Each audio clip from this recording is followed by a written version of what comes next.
Okay. All right. We're live simultaneously on both channels. Hey, everyone. How y'all doing? Hope all is well. We're going to wrap it up tonight. How to start a business in the Black or African American communities. I have a few tonight. I really didn't have the space to put the titles of all of them. It probably would have cut off some at some point on the title. So I just shorten it up a little bit here. Thanks for being here. If you are coming in and watching the replay. So we're going to go ahead and get started on the last few tonight. And I want to begin by talking about a package shop, liquor store, that is. These are, and all of these businesses that I'm talking about, and the reason why I am saying that they need to be in your communities is simply because I feel that if you are, I was watching a video earlier today. Me and one of my clients, I actually was letting her listen to it. It says how to sell to the Negro. And it had some things in there about how much money that they realized even back in the 50s. This video was created in 1954. So it was created with the amount of money that we spend in mind. And it was back then, it was like it was like one to 2 billion back then. So see, now it's 1.3 trillion the last time I checked. So it is increase over time. And I feel like, in your communities, I mean, we have so many disparities. We're always discussing, equal rights, and we're always having to just tussle and fight about different things. But I just believe that building wealth is going to help, and it's going to eliminate and solve some of the problems that we have in our communities. So here again, now we're going to talk about first the package shop, liquor store, whatever. I don't advocate this, but this is one of the things that it's going to always be there. So we might as well be the ones that own it. And the ones that are owning it now, they don't even live in your communities. They live on the elite side of towns in most cities and state. I know it is around here. So just research it. Like I always say, don't believe me, research it, and you'll see I'm telling you the truth. Now, in order to be able to operate and open one of those, you have to be high. It's a highly regulated business, and then also your safety may be be of concern, because you may have somebody trying to come rob your store. Well, that way you can partner with a security system. A security company, so where you can have the protection that you need, in your business, and that way you can be a little safer, whatever, and have some kind of plans or safety plans in place that it can protect your business. So it's doable, it's possible. And you also will be controlled by the Alcohol and Beverage Control Board of your whatever state you're in. That's who will be controlling that particular industry. And I'm gonna tell you this little story. When I opened up my second salon, I never forget, I went to get my business license, and someone accidentally gave me a liquor license, and I'm like, wow, because I know they are very expensive in different states and different counties or whatever. And I was like, and I looked at it before I left out of there, and I'm like, you gave me the wrong license. So anyway, I just thought that was funny. It was, they typed up the wrong thing and giving me a liquor license. So, I could have just went on and had my liquor license, but no, I was doing a salon. So, I mean, somebody would have caught it anyway, but it's neither here or there. Yeah. So anyway, back to what I was saying about this particular business. There are some things that you have to make sure that you have in the event that you want to start one. There's going to be a lot of initial paperwork that's going to have to be done. You're going to have to get I'm sure your background checks. Changes in the laws and everything like that will affect your business as well. So I will definitely give you some things to help you with marketing for any of these businesses that we're going over tonight. But that's pretty much all. And remember, I said you have to get, the Alcohol Beverage and Control Board. You have to get find out from them what are the nuances, it'll help you with the nuances of opening up a business and any kind of changing in laws and regulations in this industry. You'll be able to find them there. So, and that will guide you through the process as well there. So now the next business I do want to share with you and I do want to talk about is going to be, we're going to wrap these up all into one pretty much: real estate investing, real estate agent or real estate company or whatever, you being a broker, and real estate, I would say apartments, getting apartments or having multi-level home, being in business for that, anything pretty much dealing with real estate. There's a few others that real estate investment company, a real estate brokerage company. Basically in real estate there can be development company, developing real estate. That is one that I wouldn't sleep on. If anybody is a contractor that you may know, or it may be somebody that's been doing it for years, and if they hadn't got certified, if they go and get certified, they can build homes. And I just believe that it's endless what you can do, especially this state and time in the real estate market is doing good. It's a seller's market, of course, but still there are other perks and there are other things that can be done in the industry, very creative ways that things can happen in the industry that can make it very, very lucrative, and you can build wealth off of it. But at the same time, having this in your community will be great too as well.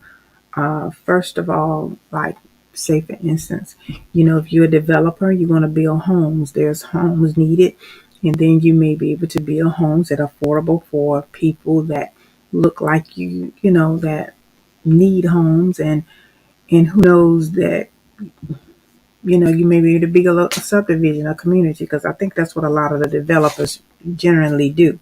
So all of this is needed in your communities, in our communities. And let's say, for instance, building apartments or whatever. A lot of times they have what you call real estate REITs. Those are, investment groups that they get together and they pretty much build different real estate, whether it's commercial or whether it's real estate, with apartments, duplexes, and whatever, or either a whole complex of new development. So they're being built around the country, and my question is, why aren't you doing it? If this is your field, and if this is something that would of interest you or somebody.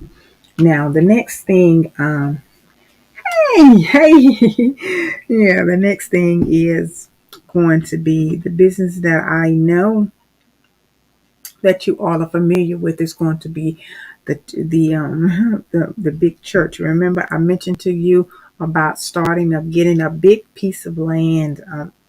I mean, you can get 100 acres, maybe 200 or 300 acres, and build your facility on. I'm sorry, I'm not sleepy. I'm just yawning.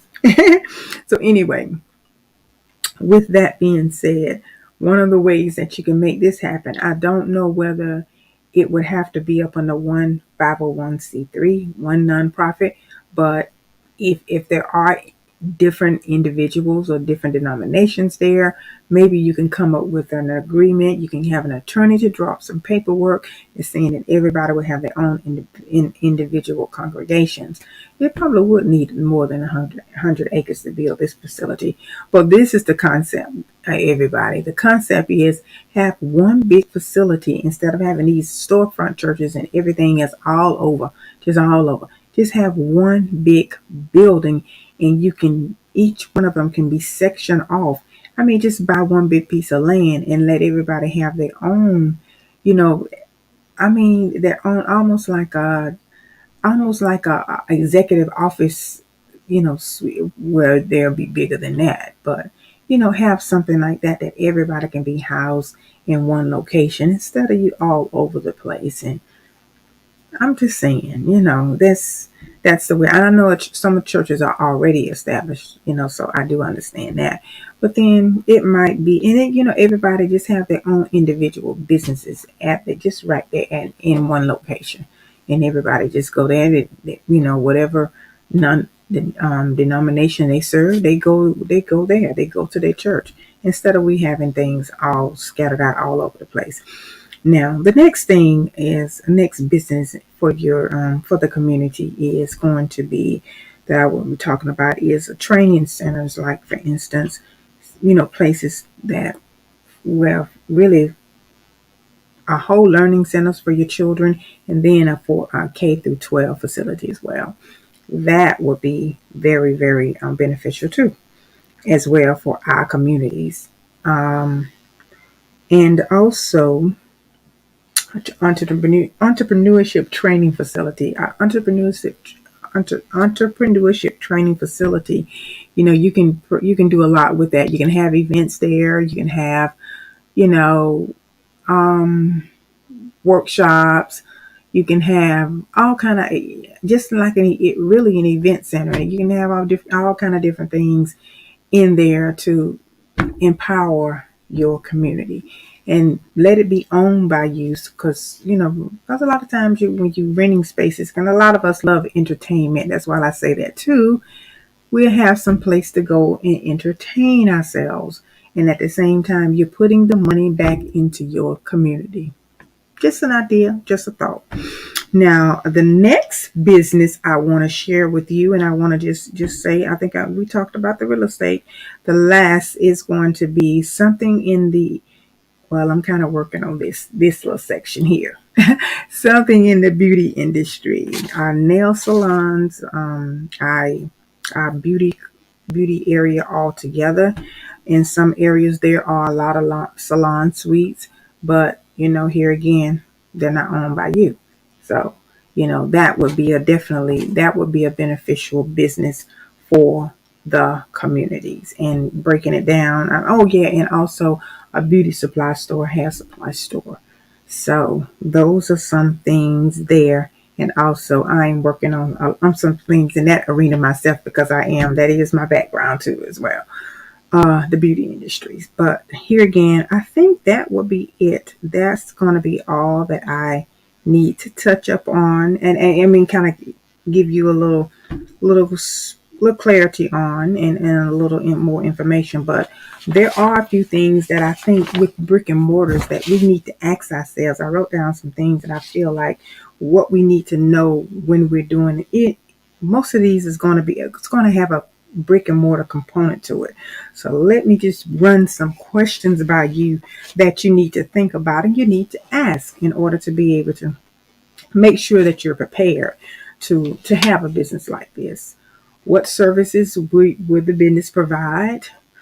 Where are you going to market? Where's your target market? I always talk about this, and you got to know your avatar. You got to know who you're serving. You can't be serving everybody. This is just for some of your, for your businesses, whatever business it is. Who will buy? Who will purchase my businesses? And who's your competition? A lot of people don't want to worry about. Say they don't. No, don't worry about your competition. You need to worry about your competition, because your competition is going to help you have a framework and have a foundation and have a blueprint of what you're doing. So that is very important. I believe. What is my sales strategy?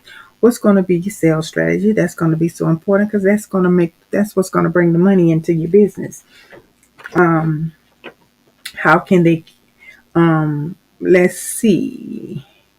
So when I want to go over, I want to give you what merchandise method, or if you got merchandise, what merchandise method will you use, and how much money is needed to operate your business. I mean, that's a given. You got to figure out a lot of things in order to be able to determine that.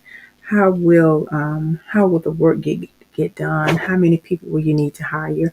How are you going to do all of that? And and there's processes to that. You got to hire the people. You got to make sure you got the right documentation, the paperwork, and everything that Department of Labor needs. And you got to have your EIN number. You got to be prepared in that aspect. I talk about your legit business strategies and things like that. You got to make sure all of that stuff's in place before you get to that point. as well. And,